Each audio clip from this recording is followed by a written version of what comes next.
Greetings, BArcadians, and welcome to another episode of Gaming News Weekly, your weekly gaming news show where we cover off three juicy topics, or the juiciest we could find in any given week, of everything going on in the games industry. Then we have a little quick fire round afterwards, just to pepper you with a few of the articles that we couldn't quite squeeze in the main. But before that, as ever, a little introduction to your hosts, me, Tabs, my good friend, channel comrade, Rich. Say hello, Rich. Hello, BArcadians. How are we all doing? But yeah, we always regale you before we do anything with our gaming escapades in the week gone by. But Rich, I'm going to have to say, mate, you know, it's going to be a short one for me. I've just been playing Pro Evolution Soccer again. I've not picked up Skyward Sword again. I keep saying to myself, I fancy trying some, but I'm just not in the mood to do it. So hopefully you can tell us a bit more. I mean, I'm recording, funnily enough, in your house, and I've got a PS5 controller here, an Xbox controller here, so surely you've been playing stuff. So unfortunately, they have been collecting dust for another week. I don't know what it is at the moment. I don't know whether I don't have motivation to play games at the minute, or it's been really busy. The last week and a half has been crazy busy, what with work and various other things going on. So yeah, it's tricky, isn't it? You know, I'm sure you're the same. You get busy, you know, you've got a big project going on, you get busy with that, and it's hard to then find motivation to get into gaming, especially when we don't really have that much excitement in terms of games going on at the moment. You know, I really was enjoying A Plague's Tale, but I'm not like, oh my God, this is the best game I've ever played and I can't put it down. It's a good game, I'm playing it, I'm enjoying it. So I think we're in a circumstance of, we're sort of, waiting for good games to come around, and obviously we're also busy with doing other things with life. So it's just one of them things. What I would say though, BArcadians and mate, if I did have time to play games, this is what I'd complete Skyward Sword. We're talking about Tribes of Midgard with friend of the channel Andy, playing that online together. I really love the look of the Ascent. I'd like to play that with you if I had all the time in the world and money to burn. And also, there was something else that's eluding me now that I saw the other day, and I thought, I was thinking about buying the Halo collection. Ooh, interesting. Finally taken the plunge there because of all this Halo Infinite views and gossip about. But again, alas, big projects, as you say, just not got the time. But that'll do us, BArcadians. That's what we've been thinking about playing this week. Let us know what you've been up to in the comments. We'll always love to hear and share the passion. But Rich, shall I move us on to the first story this week? Take it away, brother. So, the headline reads, Take-Two oppose Game Pass. So this comes courtesy of GameSpot. So here we go. Once again, Take-Two CEO Strauss Zelnick has responded to the financial situation surrounding subscription services like Game Pass. And once again, GTA fans hoping for a future game to launch on the service from the beginning shouldn't hold their breath. His views are unchanged. Subscription services make sense of catalogue games, but not new ones. This is a point he's been stressing for years already, and he also questions if it's possible for everyone in the chain, developers, publishers, consumers and the like, to come in together. This is what he said. Our views remain unchanged. We think a subscription model can make sense for deep catalogue titles, but it doesn't really make sense for frontline titles. For any business model to make sense in the entertainment business, it has to work for the creators of the entertainment as well as the consumers of the entertainment. I think catalogue can make sense for the publishers, can make sense for the consumers who are avid, but really want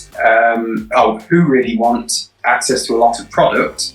But if you're getting into frontline products, then the economics are much more difficult to make sense of, he said during Take-Two's earnings call. Now, before we go in, Rich, and share our thoughts, I thought I'd just bolt this bit on, again from GameSpot, because this might give us a bit more context as perhaps why Take-Two aren't that keen on it. So, Rockstar's open world game, Grand Theft Auto 5, continues to soar, GameSpot said. Take-Two, the parent company of Rockstar Games, announced during an earnings call that the game has now shipped 150 million copies. This was up by 5 million from their 145 million figure reported 3 months ago. Not only is the game selling well, but its GTA Online mode is cruising. The management reiterated that its new Los Angeles Tudors update held the game to new player and spending records. The entire GTA series has now has 350 million units sold, which compares to 400 million for Call of Duty. Wow.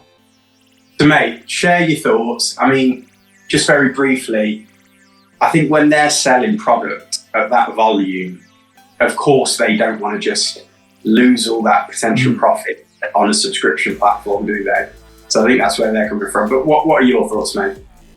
Ultimately, GTA is a phenomenon now. The amount of money it makes month on month for Take-Two Interactive is colossal.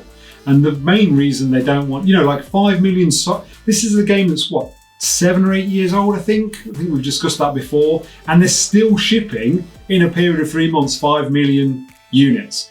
Obviously, if that was a game on Game Pass, they'd be getting a fraction of that by now. Because people would be like, there's no point buying it, I'll just get it on Game Pass, so I'll get Game Pass. So I completely understand where he's coming from.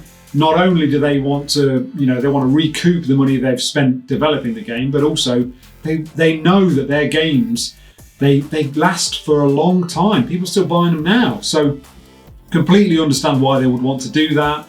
And also, these figures that they're touting about in the second part of this is the big reason why we haven't seen another GTA. It's the current one is making too much money. It's almost like, do you want to rock basically what is now a cash cow? Do you want to rock that by bringing another game out that will take a while to get to that point of profitability? It's difficult, isn't it? They're sort of stuck by their own success almost. Yeah, that's a really good point, actually, because, they don't want to undermine the current product that's selling so well by bringing out a new one, needlessly almost. They don't need to do that. And I suppose it gives them more time, we hope, working behind the scenes on their next big thing to really make it that quality that we've come to expect from a Rockstar game. And I think that's the key thing here, isn't it? The amount of investment that goes into their games, their big flagship titles, it's colossal, isn't it, compared with the average game. And I think, if your average game, especially for an indie title, I think if you sell up to 1 million, you probably consider that a victory. For your AAA games, maybe 5 to 10 million sales, that would be like a really good place to be.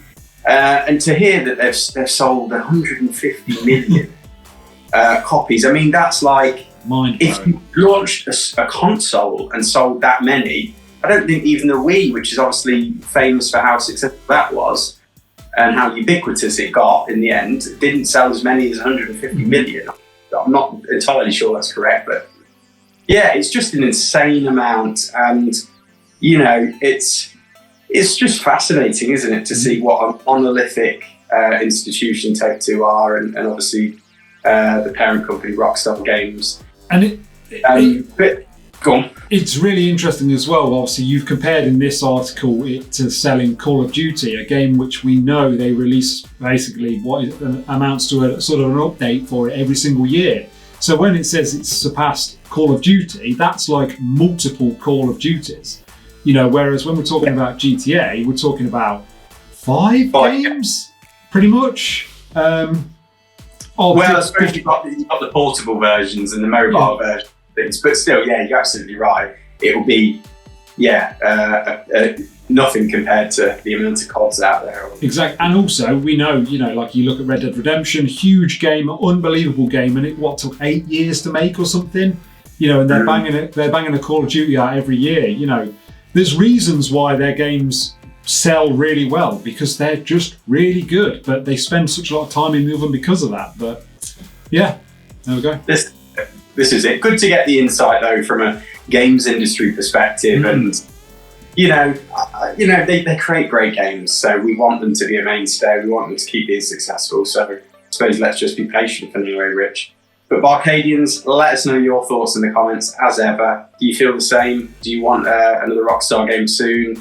Are you baffled by their wealth and success as well? Let us know. But Rich, move us on to story number 2. Absolutely, and another week. This story doesn't seem to be going away, and probably rightly so. There's a lot to delve into, but here goes. Activision Blizzard situation still in freefall, and this comes from Kotaku. Every few months, big games companies hold investor calls in which some set of rich people reassure another set of rich people they are both still rich and will, over the coming months, likely get even richer. Even by these standards, though, the latest Activision investor call was particularly grim. Kotick and others repeatedly acknowledged how serious the allegations are, how behaviour like that has no place in Activision Blizzard, and how maintaining a safe and inclusive workplace is their top priority, despite, again, the company meeting zero of the biggest workers' demands. Morgan Stanley's Matthew Cost, as he opened up the meeting Q&A session, can you talk more about what you've been doing and will do to address those issues? Thank you for the powerful question, responded Chief Operating Officer Daniel Allegri. Okay. Who noted that our employees are truly our greatest asset and pointed out the company recently hired a law firm accused of union busting. WilmerHale? Yeah, WilmerHale, I think. Yep. To lead an outside investigation. First off, there's nothing more important to me than our people, and I know Mike Ibarra, I'd go for. Ibarra, who is partnering with me to lead Blizzard, feels exactly the same. There's just names afoot in this. Jen O'Neill, the new co-head of Blizzard following President J. Allen Brack's sudden departure. There's no word on how continuing to employ an ex-Bush administration. I'll start that again. There's no word on how continuing to employ an ex-Bush administration torture apologist in a top company role works towards creating a nice working environment. As GamesIndustry.biz news editor Danielle Partis perfectly summed it up. We've got mountains of lawsuits. Comeuppance is due, but Call of Duty had a really fruitful Q2. That was a right mouthful. So basically, what they're saying here is that they're doing the best they can. They've let some people go, or they've kicked some people out, or people have left. They're trying to instill the right people to do investigations and get sort of actions in place to move forward and try and look after their employees. I say my biggest problem with this is it's very easy for this to be a lot of talk and not a lot of action. I'm hoping that there will follow a lot of action to this talk, but at the moment, we don't know. What's your take on this, Tabs? I think this article, I chose this one and I did abridge it a lot, which probably didn't help you read it, mate, so apologies for that. But I think this article illustrated really well, and I'll start with this last comment they say. That Danielle Partis perfectly summed up. We've got mountains of lawsuits, comeuppance is due, but Call of Duty is a really fruitful quarter 2. So what it sums up for me is how two-faced and duplicitous Activision Blizzard appear to be. And they make a number of points throughout it. So at one point they talk about Bobby Kotick and the other leaders repeatedly acknowledging how serious these allegations are about their culture. But then again, it says at the end of it, despite again the company's meeting zero of the biggest worker demands. So they had a recent protest, which we reported on last week. They had a list of demands. Apparently they've not acknowledged any of them, even though they keep banging how much they care. I think they even said this week they're hoping to set the example in the industry and push the world in terms of a response to this sort of cultural issue. What else have we got in there? WilmerHale, it mentions this law firm they're going to independently investigate the issues. But as Kotaku says in this article, they kind of lean towards, they've been accused of union busting in the past. So I think basically, undermining and breaking up workers' unions, presumably companies, which again isn't necessarily a good thing for workers' rights, the exact thing they're trying to improve in Activision Blizzard. So that doesn't look great. And then of course, J. Allen Brack, that was another thing that popped out this week. He's seemingly become a scapegoat for Activision because, he's departed, the troubled ship of Activision Blizzard. I don't think they've said necessarily or blamed him or said there's a reason for it, but, it makes it look like they are taking responsibility. They've had to make a head roll, and he's been the chosen one. It's like they're shaking things up and not taking things lightly. But, you know, I think ultimately there's some concern there that is it really going to change anything? And was it just because of Brack's influence that all this happened, or was it more to do with just general cultural issues that go deep across the leadership? But yeah, suffice to say, mate, I thought it just illustrated really well. You know, with these corporate sort of people, they very quickly they switch from I'm a real person, I'm a gamer, I love games, I'm just like you. It's almost politicians do the same, and then they can very quickly put their kind of business hat on and I don't care, tell me what all the numbers are, that's all I'm bothered about, the bottom line profits. And I thought this article did quite well to show that duplicitous nature of where business meets people. But enough going on from me. I would say, like, all of this sounds brilliant. So they've got someone independent coming in, they're doing this, they're doing that, but yet they've done nothing. They've said a load of things that they're going to do, and I know Rome wasn't built in a day. They need time to respond to this, but the workers have said, listen, this is unacceptable, we can't have this, and they've not even acknowledged it. You know, and that the first thing they need to do is go, yes, we've got a problem, we're going to listen to the workers, we're going to understand them, we're going to do something about it. And I get that what their answer to that is deny everything in terms of, well, don't engage with the people who have done this protest, and then we'll get this independent body to talk to them and deal with it. And I understand that, but it's like, you know, people need to take some responsibility for this that's happened on their watch, you know, and go, and you can't just go, because at the end of the day, the way this has been portrayed, it's company-wide, top to bottom. There'll be people involved with this going on, and there'll be people who have looked the other way. Top to bottom, it won't be one person that's gone, oh, I'll let that happen. It will be all the way through the management chain, all the way down. There'll be people that have been led to believe that this kind of behaviour is acceptable, and that's the problem. But yeah, I really hope there's some good comes of this, and we have to give them time to do the right thing and to flesh out what needs to happen. But yeah, it's sad, and it's sad that we're having to talk about it. You know, that it's happened, and that, you know, it's a thing. So, well, that's it, mate. And we haven't even mentioned this bit. I don't know if you've seen. I think her name's Frances Townsend, this ex-Bush administration torture apologist. I think she's deleted her Twitter now. She's another leadership role. Forget the specific role of Activision Blizzard. And she came up. I'm sure she published some article that was basically saying, like, the problem with whistleblowing. You know, a critical argument about people coming out and trying to whistleblow on terrible stuff, basically, like this. Wow. And that was just tone deaf and awful, you know, in response to obviously everything we're seeing. So, yeah, I think it really does show up that corporate sort of, like you say, it's all well and good talking the talk, but you've got to walk the talk with action. But, my friend, let's draw a line under that for now. But BArcadians, let us know. Obviously, it's a very emotionally charged topic and news story. You know, please do vent or tell us your perspective in the comments below. But next up, final news story this week. China's gaming regulators set the example, ? So this comes courtesy of The Guardian. This is what they have to say. China's regulators are on the march again, pushing one of the country's most valuable technology companies, Tencent, into announcing fresh curbs designed to limit children's playing its computer games. The announcement may have led to a collapse in Tencent's shares, but the measures will be eyed with mild jealousy by many Western parents. Minors playing the company's hit title, Honor of Kings, not heard of it myself, will now only be allowed to play for a single hour each day and 2 hours on holidays. It will also block children as well from spending money in-game. All great things.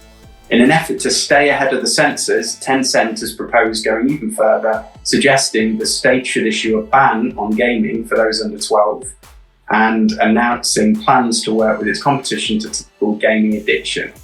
The company, just for context, owns Tencent, 40% of Fortnite maker Epic Games, 81.4% of Clash of Clans company Supercell, and 5% of gaming giant Activision Blizzard, behind both World of Warcraft and Call of Duty.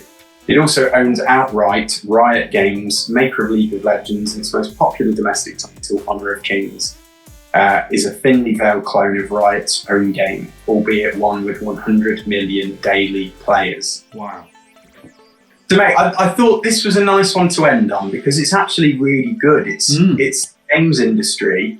Well, China's regulators at the minute, and hopefully it's the start of a wave throughout the industry, taking some social responsibility for, problematic gaming habits, I suppose you could say, because we know companies like Tencent and all of those companies that they own, they thrive on the sorts of games that keep you trapped in this like infinite gameplay loop, thrive on addictive personalities, on addictive behaviours. And, I'm all for losing myself in a game and immersing in that experience and enjoying that escapism, but in a functional way.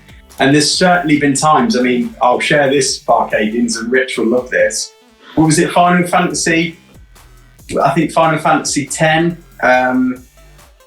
Oh no, I don't know if it was that game for me. There was a couple of games anyway where I literally played so much, I adored them, but I literally would skip school because I was getting so, I didn't want to face school, I didn't want to face reality, and I was enjoying the game so much. And at that point, it starts to, basically affect your real life, and your success, your achievement, your ability to get on.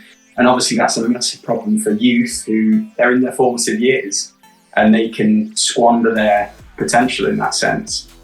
But mate, what do you make about all this? I think it's a fantastic thing that someone's looking to do something, because we know that gaming addiction is becoming, quite prevalent now, especially with younger audiences, and especially, I know a few parents that their children game and they're like, oh, can you buy me this costume on Fortnite or whatever? And that's where it becomes more of a problem, because, it becomes, not just the time they're investing in it, but the money they're investing in it. So I think that's great. My only thing I will say is I don't think we should see a complete ban on gaming for under 12s. I'm sure Tabs, you played games when you were younger, probably less than that maybe. I got into games late, but I think I was definitely playing PC games before I got to that age. So yeah, I don't know, I'm not sure about that, but I think it's brilliant if there's some regulation, or regulatory scenario where it's an hour a day and it becomes, in a way where it can be enjoyed without it becoming addictive almost. And I think that could be, and it's great that a company that is so wrapped up in these games that are making millions and millions of dollars, that they can be so forward thinking and going, yeah, we are making lots of money, but potentially we are seeing a problem, and it could be a problem even more moving forward. So what can we do to help that? So yeah, I think this is a good thing. That's really surprising actually, isn't it? That Tencent, who are almost certainly going to see the effect in their share price of all of these, potentially commercially damaging regulations come into play, that they're being so, bullish about actually, yeah, we want to do that, but we're going to go even further. So I can't quite get my head around that. It goes against what we were just saying in the last story about this kind of duplicitousness in corporate natures. But it's a good thing, so let's celebrate it. But yeah, I did just want to come back to what you said about banning 12-year-olds from playing games at all. Now, whilst I absolutely agree with you, I think that under 12 should still have access to video games because, they're brilliant fun and they're really great for so many things. We once did a video about it on the channel, didn't we? How they can be great for your health, well-being, etc. But I think in this case, mate, because of the type of games that they're talking about, I think that is a good thing to ban the under 12s from the likes of these kind of live service games that just want you permanently engaged. I think for a 12-year-old mind, they thrive on sort of some of them gambling type psychology addictions.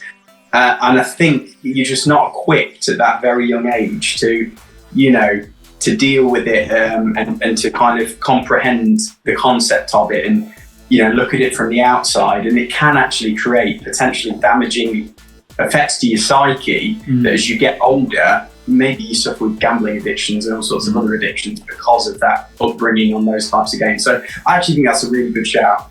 But yes, BArcadians, again, let us know your thoughts in the comments. let's hope this starts a wave in the industry and we see this across all the companies, games industry in general, because it is becoming a problem. And as we know from recent Gaming News Weekly episodes, it's bang on trend that every company wants to lean into this live service model where they can monetize games, keep us engaged for as long as possible to keep spending money, but via monetization. Even Ubisoft, haven't they, Rich? They've come out recently to say we're going to embrace this in other big franchises because it's making a lot of money for companies. Absolutely. But yes, mate, that'll do for that story this week. Why don't you take us on to everything else? Absolutely. So everything else. First up, a PS5 dev kit. You know, the weird looking thing that we heard much about before the PS5 finally came out, has appeared on eBay. And after it surpassed well over $3,000, it was pulled for some reason. So we wait to find out why it was pulled, whether it was a private investor or maybe they were told to take it down. So we'll find out on that. Yeah, I was just interested, mate, as we said, that this seems to suggest that was the actual design of the original. It's this V-shaped thing we saw, which is awful. Awful design.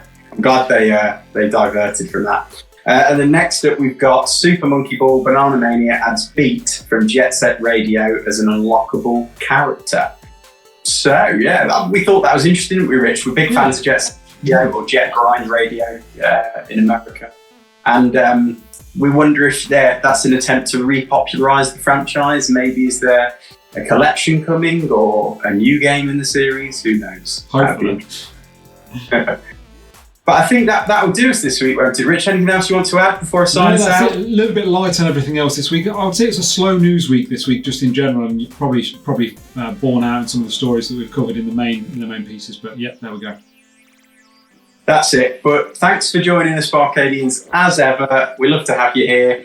If you've not already, well, shame on you. Smash that like button for us now, just to help us grow and support the channel. As ever, drop us a comment down below.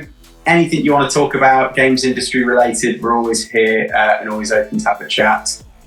Make sure you subscribe, you ring the bell for notifications, and hopefully we'll see you again next Friday at 5 PM UK time for another episode of Gaming News Weekly with me, Tabs, my good friend Rich. And that's another one for the archives. Stamped and completed.